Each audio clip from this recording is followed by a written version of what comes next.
Welcome to Quickshots. Quickshots. Welcome back. It's the Quickshots in your crack. I don't know. I couldn't think of anything else to write. Oh, dear. I know. You need a holiday desperately. Ah, shit. All right. Quickshots. First question. This is from Lawrence. All right.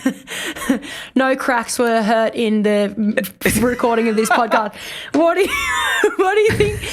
Lawrence says, what do you think the benefits of buying in down markets are when it comes to property? I don't think you get deals, but maybe you can get some really great positioned land. I probably should have grammared that before I read it out. Oh, wow. What a car crash the start of this podcast is. We'll try and pick it up from here. Lawrence, the reality is I think you do. I don't know that good property ever gets sold at a deal from a price point of view, to be honest. I think generally, if you're getting a real discount on property, generally think you might be buying something with some fleas on it. However, what I would say is in a slower market, you probably have more options. So it gives you the ability to maybe sift through 2 or 3 options rather than 1 or 2. So I've always been a fan of buying in markets where people, aren't seeing that FOMO. Not because I think you pay more in a FOMO, but I think you've just got a little bit more time to go through options in a market that's a bit more normal or balanced, is my view. Or maybe better terms, cuz even, you might get a longer settlement. Slightly better terms. Yeah. All that sort of thing. I generally think it's a favourable time to buy. That's for sure. Next one, I'll give you the first one here. Comes from Josh. He wants to know, it's quite specific actually. He said he settled on a block of land, debt-free, roughly 40 kilometres from the Melbourne CBD.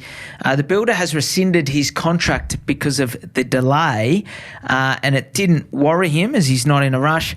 He's wondering though, should he reprice the build now or wait until next year, being 2023?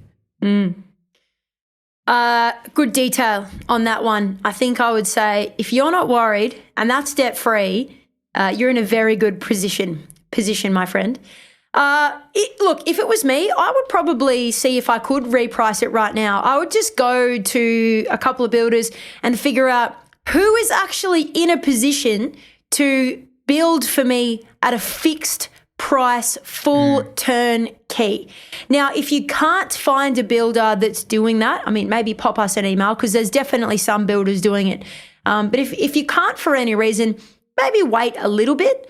But I would price it now and then see how that pricing goes. Has it got everything in it? Does it seem fair and reasonable to you? Maybe you can get a valuation on that house and land and see if you can indeed get finance for it. Now, if you can't get finance for it, I'm assuming you are, it could be a situation of wait a little bit. But as most economists have sort of said, and those that are looking at the cost price index and even the overseas trade, we're not going to see a massive drop in those construction prices if we wait till January next year. But on the other side of that, Josh, if you do wait for costs to come down, it could torch your borrowing capacity if you're going to borrow on construction. So I would see today, if you can price that up, see if it's fair and reasonable, see if you can get a fixed price, full turnkey, ready to move in, and then make your decision accordingly, because then you'll have all the numbers in front of you.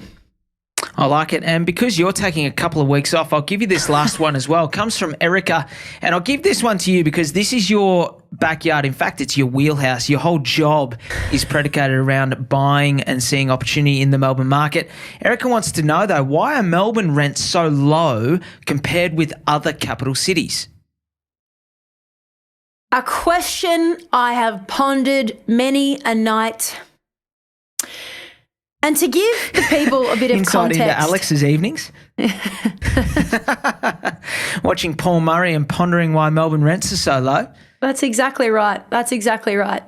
Well, I can only put it down to one thing, Cuz and Erica, and that is supply. Melbourne has had great supply in terms of new properties coming onto the market, and we've got quite a diversity of supply. Because we're such a heavily populated city and greater metro area, we've had quite a lot of development. We've also had strong population growth prior to COVID, etc. So we've got a lot of apartments, we've got a lot of townhouses, and then we also have houses. So I would say whilst we've had significant capital growth, because of infrastructure and new shopping centres, we haven't had significant rental growth. And I'd say also looking in the particular areas my two Victorian properties are in, a lot of townhouses. So for your average renter, it's probably a little bit more affordable, and that's sort of maybe in some cases taken a bit of precedent. When there's no major increase, I would say it's directly linked to supply. 100%. I mean, I think my view is too, you take the good with the bad. The rental yields aren't as high, but it's the fastest growing city in Australia from a people perspective. And the reason it's so fast growing from a people perspective is because they're able to introduce new supply of housing much quicker and better than, say, Sydney or Southeast Queensland. So you take the good with the bad, Erica. That was my view getting into And it will happen. Melbourne. It will happen. You know, I think over the last 5-10 years, it hasn't been a lot. I don't have those numbers in front of me. Oops. We have had a little bit. We've had a little bit. When will it overtake Sydney, Melbourne? It's forecast to happen pretty soon. That's right. Well, it was 2026 and then COVID happened and now it's 2027. Ooh, so 5 years. Back. Nice. 5 years. We got time. You're in some great form today. Obviously, seeing the ball well in the lead up to your 2-week holiday. Anticipatory Mazel Tov for the weekend. Nice, so anticipatory Mazel Tov and happy birthday. Also on the same day. A big weekend coming up for you. Sprinkled in amongst that, people flying in from overseas, and you chose to move house. You are one unique human being, Alex Fitzgerald. A new age of psychopath. That's what I am today. Guys, if you want to email me or James, but me, because, you know, I've got a few milestone life events coming up, you want to just say, Alex, congrats, you found a guy who will lock it down, good for him, or, you know, just, you know, see you on the other side of 30. That's fine as well. Thanks for listening to Quick Shots, and email us anytime. See you next week. Not. Thanks for listening to another episode of The Double Shot with your favourite cousins, Alex and James Fitzgerald. If you've got a burning question or something we absolutely need to talk about on the pod, please write to us. Both of our emails are in the show notes. For little real estate tidbits and a little bit of banter, okay, a lot of banter, you can follow us on the gram. Our handle is thedoubleshot.podcast. That, my friends, is thedoubleshot.podcast. Until next time, think of us when you sit back and sip your next double shot.